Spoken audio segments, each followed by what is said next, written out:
They overlook people.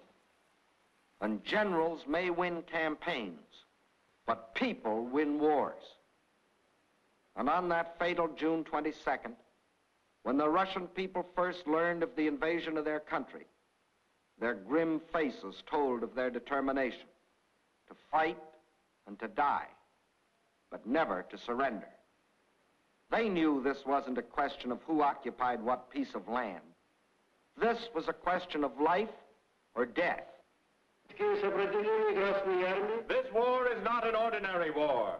It is the war of the entire Russian people, not only to eliminate the danger hanging over our heads, but to aid all people groaning under the yoke of fascism.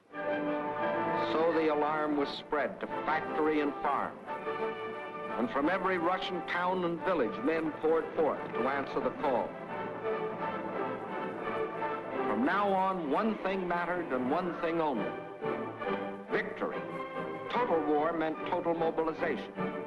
Not war just for soldiers, but war for everyone.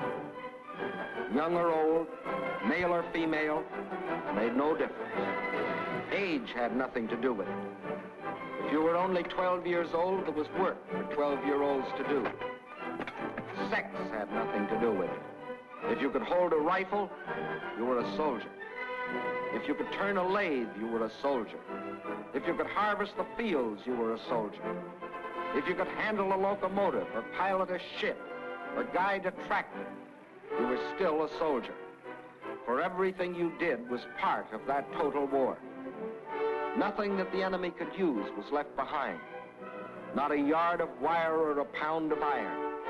Not an acre of wheat or a head of cattle. And the old men stood watch over the fields, ready to give the word to burn at the first sight of the enemy.